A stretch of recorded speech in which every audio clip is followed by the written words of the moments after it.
Hi there, Max. Hello, Saul. This has been a long time coming. A lot has happened since the last time we spoke using this medium. Yes, so much, really. It feels like that was almost a different incarnation. A bit. Yeah, did you get caught up in this nor'easter at all? This Which crazy one? weather pattern? Um, Yeah, right. It seemed like a bunch. we haven't had a lot of storming here, if that's what you mean. Our air quality has been better actually than it was in August, so that it's been very pleasant and often sunny here. I've been doing some sun gazing in the morning and in the evening that I didn't think I could do because we're not in a spot where the sun is like close to the horizon, but I've been doing that a little more and the weather's just been very nice for it. Have you been getting storms? Yeah, we had about nearly a week or the better part of a week of just rain and off and on bad weather, which is very strange for Florida. It's this part of Florida anyway. We don't have long stretches typically like that, and the ocean has been all churned up and pretty unsurfable, and so that's been a bit of a drag. I was looking forward to a little more surfing here in October, so I'm far that hasn't happened. sorry. I'm sorry that it interrupted the surfing. The surfing sounds really great. Yeah, that's what really matters. Everything else is just, bread and circus and responsibility, but the surfing is where I tend to tap into my inner child. I admit to being really in love with thunderstorms, and I might be feeling a bit of a struggle with a little bit of envy that you are having rainstorms and we have not been having them, which might bring them to me Oh, it very might, it might. Could shut down your sunbathing. That's right. I know the last time we talked, we were talking, this was maybe I'll link if I can remember to do this in the show notes to our last conversation, but we were talking a lot about trafficking and trauma and other subjects. And since then, I ended up writing a book that touches on some of that and goes into that entire way of looking at the world from a perspective of somebody. Well, let me unpack this a little bit differently. I think I've introduced the cult concept into the discussion more directly by writing The World Cult and You, and I was thinking maybe we could just start off talking about your experience of this material, the experience of the book so far, and we can get into all the intersectionality because it's there's so many cross currents with this discussion. But I wanted to start by just giving you the floor, if that's okay, to talk about your experience of reading The World Cult and You so far. I think I'm on chapter 4. It's really well done. I'm really enjoying it. Um, the major connection points for me personally, are that this subject, so like when you started to publish posts on your Substack about cult behavior, and one of your major focuses was that it's primarily the cult minions that hold it in place, people who are following instructions, people who are running the patterns that benefit the cult leaders or the intentional traffickers. We could talk about cults, we can talk about trafficking pretty much in the same breath. The the major thing that I have been working to communicate since the advent of intuitive public radio, for I mean 7 or 8 years, depending on when we measure it from, has been that a lot of people are running what are essentially trafficking patterns that they don't even necessarily know they're running. Some people know they're doing it and they take advantage of it. a lot of people have no idea that they're doing things that serve the interests of human traffickers. And it was that was really, for me, the main reason I was trafficked, was because people in my communities had no idea how they were helping to hold those trafficking pathways in place. And the way that you speak about cult dynamics aligns very closely with that. And when I became very involved with other sex trafficking survivors and survivors of other elements of human trafficking that go on, many people don't necessarily realize that what they've encountered is hardship that comes from trafficking intersections. People don't realize how close they are to the trafficking activities. So there are a lot of survivors of various other situations in our network, but the more I worked with other people, the more we compared notes, the more we documented our experiences, it became more and more clear that this was one of the biggest problems, that so many people in our communities had no idea they were helping the perpetrators, really often very directly, without realizing it. And there's a lot that you describe in the World Cult NU that just it refers to this pretty specifically, and it's really great for me to get to absorb that in someone else's language. So I'm really grateful for that part, and I'm really enjoying reading it. Oh, I appreciate that very much. I definitely am not trying to self-aggrandize in this conversation at all. I'm really interested in your thoughts on it, and I'm seeking your assistance in unpacking some of the implications of the book for people that it might be able to help in some way. And one piece that just immediately came up for me listening to you just now was this connection between cult behavior or situations and human trafficking of various kinds. And I would love for you to just dive into that a little deeper for people who may not really get that connection, because it is and you've taught me some about this connection over our various conversations, public and private. It's not always the most obvious connection, but I would like to benefit from your wisdom on this subject, because hearing you talk about it, it becomes very obvious where the connection is. So one of the ways that we understand this in the network is that if we're talking about the forces of colonial imperialism, we're essentially talking about human trafficking. We're talking about the ways that influences that have cornered a lot of wealth in whatever way reach in to control populations and control economics and influence people's opinions and conversations, and be able to direct the flows of resources in the way they want, and be able to control land the way they want, where the people living closest to the land are often hurt the worst, and separated from the land in violent ways. And so when we're having this conversation now, after generations of that kind of influence being applied to all of our spaces, all of these structures being created that many or most or all of us grew up feeling like this is normal, like this is what the normal world is like. But it's not exactly what the normal world is like. It's a very contrived, artificial set of structures that we're supposed to take for granted, that are supposed to feel normal to us, but it diverts nourishment in a way that actually is not, it's not normal or healthy for our bodies, and our bodies know it. Our bodies know that something is wrong. Our bodies are not healthy in these circumstances. Our social interactions are really affected, so that our relationships don't quite work the way we think they're going to work, because we've been so influenced by all of these things. And when we talk about the way in a cult format, relationships are co-opted.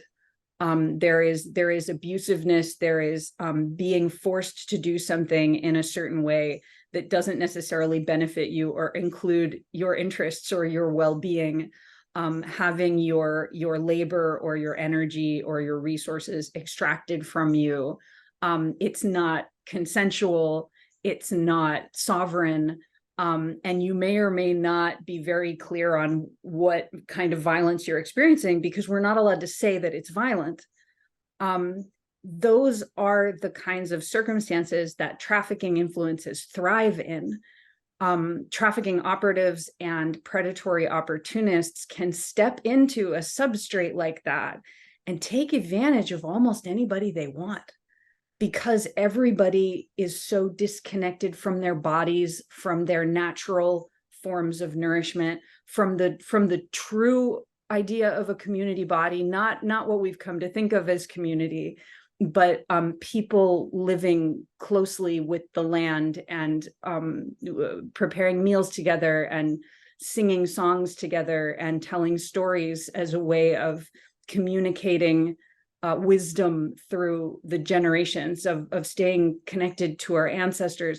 A lot of that has been wiped out and replaced with industrial modes, and like the entertainment complex has taken over the parts of our brains that are for storytelling and making songs together that keep us connected to the collective body, because traffickers benefit from becoming the middlemen in relationships with everyone, everywhere, all the time. So if you have to use their technology, like if you have to use social media to communicate, you have traffickers in the middle of your relationships with other people. If you rely on a grocery store chain instead of being able to grow your own food because you've been cut off from that wisdom, from those skill sets, you have trafficking interests in the middle of your relationships with the land and with your own sources of nourishment. And when we try to step up and say something about that, and be really clear about it, it gets very transparent in terms of, if you know how cult dynamics function, the kind of pushback that happens when we try to say, well, actually, it would be healthier for me to do this. It would be healthier for my family if we do this other thing instead. And then you notice that there are various abuse methodologies and silencing methodologies that are brought into play, not only intentionally by people who seem to directly benefit from that, but also from all of the people who have been running the programming from the abuse structures through the generations, that they don't even know what it is they're defending. They're defending their right to stay imprisoned, and their right to imprison others. And that's how I was trafficked. I'll give you a sort of, I'll try to make it a short version. I became very ill when I was living in Texas. Around 2013, my body started crashing, and we didn't know what was going on. And what I found out later was that it was largely the environmental toxicity. There were a bunch of different toxic exposures in my environments. There was a lot of EMF in my environments. And initially what took down my body were all of these intersections of environmental illness and toxic injury that became more and more severe. And the people around me didn't realize that they had been programmed to push back if I would say, actually, the doctors and the establishment are not giving me useful information. They're making things worse for me. Here's what my body says I need to do. Here's what my body says is going on. I'm being poisoned by something around me. I have to change something about my environment in order to be safe and healthy. I have to do these health restoring things in order to be okay. And they were so anchored in allegiance to what the establishment they thought was taking care of them, that they actively prevented me from regaining my health and stability. so that it just compounded and compounded until it was quite a lot more severe than that. But that's what originally made me vulnerable to the human trafficking influences that were active in my communities that I didn't know about because I was not vulnerable enough to them yet. And so all of those people around me were behaving in a way that reflects cult modalities, but they didn't, most of them didn't know it. They didn't know that they were Right. doing that, but they were helping the trafficking interests in our communities by doing it because they had that allegiance to these huge mechanisms of commerce that are active in our healthcare and other kinds of resources that so many people rely on. Yes, yes. Well, thank you for sharing that story. It's very intense, and it brought up a lot about, for me, my experience of when I became ill back in my 20s, at the hands of the medical establishment, and I was poisoned in my own way, and it took me a while to realize that fully. I realized intellectually, but it took me a while to really grok the extent to which my emotional attachment or my emotional vulnerability created these physical vulnerabilities. So that, when you're talking, I'm thinking about you kind of in that energy grid with these people being a certain way and perhaps already feeding on your energy in some ways. And then you become more susceptible to the toxicity. This is kind of how cults work. They are part of the feeding mechanism for the world cult and what I'm calling the great parasite at the very top of the world cult, where all of this energy is siphoned upward out of people to power up the reality construct that most people take for just the normal, quote unquote, real world. But it's actually an installation, an overlay. Some people want to call it a simulation or a simulacrum. I like calling it a dreamscape because I think we're really talking about just different dreams that we're having. And I think it's much more organic than any kind of technological overlay. But you really traced some beautiful connections there between trafficking and cultism. One of the issues that I run into in sharing this information with people is that people don't want to hear it because either it triggers them directly, or they think they're not part of that problem, or it's not part of their problem. People don't realize that the world is a cult. And when we talk about cults, we're just talking about subcults of the reality construct. That is not our own construct, but it is a construct that we help maintain. I say we, meaning people in general. You do that, you help maintain it until you don't help maintain it, until you step away from it, until you walk away from it, and then you begin deflating it. Maybe a little tiny bit only, but somewhat. So there's part of this, and I don't remember what the post was called, and I think I've read some of it in the book so far. I don't know if I've gotten to that part of the book as much yet, but there was one of your posts about cults that was talking about the great parasite. I refer to it in my brain as the adversary, like this ultimate conceptualization. And I remember sending you excited messages when I read that post because it was so exactly what we in the Intuitive Network really need to be centering on a lot more, because we can get caught up in these smaller stories, but we have a lot of power when we open ourselves up to stepping out of those smaller stories. And the way that you've described this, and tell me if this resonates with what you're trying to describe. For me, it evokes the sense of,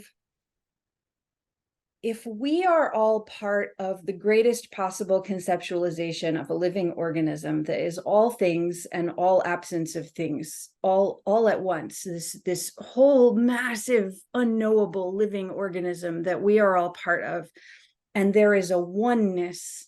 And then in order for us to know ourself ourselves and one another, there has to be an agent of separation. There has to be something that cuts us off from ourselves in order to become many living beings instead of one living being. And I think of the adversary in those terms, and a lot of what you've said about the parasite resonates that for me. Does that align with the way that you are thinking about it? Absolutely, 100%. The basic conceptualization here is that we are the creator. We are the creator experiencing itself as not being the creator originally, and then figuring out that we're the creator, but not really knowing how to create consciously, and then getting better and better at that over time. And that involves walking away from the world cult. It's funny. It's almost like I liken the great parasite to a kind of mad professor or a histrionic teacher who's overplaying the part of the devil or Lucifer or evil, all of these things that we might project onto it, to really to just goad us into becoming. What happens, however, is that it's such a difficult classroom and such a difficult exam to pass that people get sucked down into it and can't get out of it. It's really like it's a PhD level course in becoming. It really is. It's very challenging. So you have all of these people who are running their cult scripts, their human downloads, as Matt over at Quantum of Conscience likes to say, and they don't even know they're doing it. And they can't see that any of this applies to them, and yet it defines their entire experience of so-called reality. And it keeps feeding So the itself part of too. our, I'm sorry. It keeps feeding itself once you're in that state. So we look at this Yes, a yes. lot of ways through how people are programmed, and how people are But can held. I speak to that really fast, Max, just before I lose it? Because let me just speak to that point really Oh yes, fast sure, about sure. feeding itself. Because really what we're talking about is something that we as creators created, and that is the great parasite. If we want to call that the artificial intelligence, I don't think it's artificial. I think it's an intelligence. It's an organic being of some kind. It may be just an egregore or a tulpa, or a dream being of some kind. That's fine. But whatever it is, it's playing the role of bad guy in the construct, and it's receiving our thought energy, our perception energy, our loosh, as it travels up the food chain of the world cult, and then it takes that energy and it maintains the world cult. But it's perfectly willing to give that energy back when it's taken back. And you don't have to ask its permission, you just do it. And the more people that do that, the more the more you disempower the parasite, and you take back your own power. Basically, the rules of the game seem to be that it will loose you if you let yourself be loosed. I just I just did a really funny blog that I haven't posted yet, and I'm going to turn it into a little video as well. And it's called "Reverse Loosing the Loosers," and it's basically where you do a spiritual or energetic aikido on the great parasite or on cults and cult leaders, whoever, and you take back the energy. And this is a natural part of the game that we're in, the game that we're playing. It's just part of the rules, and it's a teaching tool, almost just like a meter of energy to show which direction your energy is moving in. Is it moving away from you or to you? Is it disempowering you or empowering you? And the whole lesson is to become empowered. And the more you become empowered, basically, you're talking about raising your consciousness and your ability to manifest. Ultimately, I think the goal is to become so powerful that you can step out of not just the world cult, but the world, and travel on into infinity and become a creator of worlds in full consciousness. I think that's the game here. But right now, we are just trying to figure out what's going on in this world construct and how to navigate that. So that's kind of the first step. And what I've attempted to do in the World Cult and You is to give people a series of concepts, frameworks, and tools, very pragmatic, practical tools to do what I'm describing here. A lot of the reason that it resonates for me is because we do a lot of work with helping people deprogram from trafficking programming.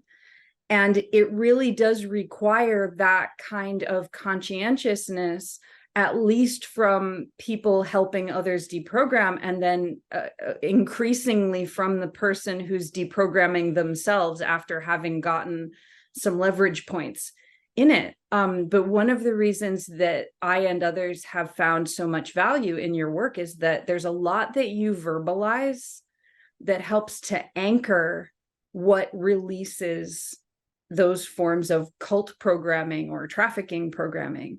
And most people, most places don't even realize that's possible.